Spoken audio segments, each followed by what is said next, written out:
Bonjour à tous, la question du jour nous parle de nature.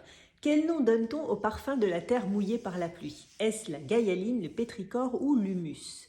Et c'est le pétrichor. Alors le pétrichor, c'est un terme qui a été créé en 1964 par des scientifiques australiens et qui vient donc des racines grecques pétros, la pierre, et ichor, le sang des dieux dans la mythologie grecque. En fait, les végétaux sécrètent un liquide huileux qui est absorbé dans les sols pour protéger les graines et les racines en période de sécheresse. Et c'est cette huile qu'on appelle le pétrichor. Et quand la pluie froide tombe sur le sol chaud de l'été, au contact de ces gouttes se produit une évaporation.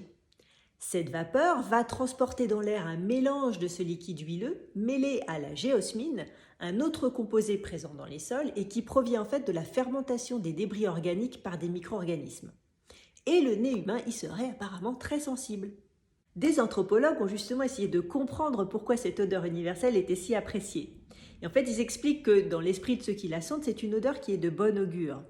En effet, notre vie repose sur la culture et l'élevage, qui sont toujours plus abondants en période de pluie qu'en période de sécheresse.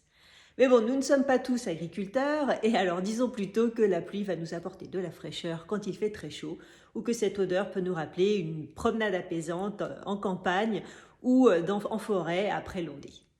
Alors pour ce qui est de l'odeur du pétrichor, évidemment, ça va être un parfum boisé, terreux, aux notes un peu de champignons, de sous-bois, une note plutôt agréable pour le collectif et même plutôt synonyme de bien-être.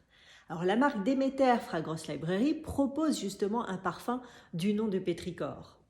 B19 du labo exhale également ce phénomène olfactif naturel qu'il qualifie lui de magnétique et joyeux.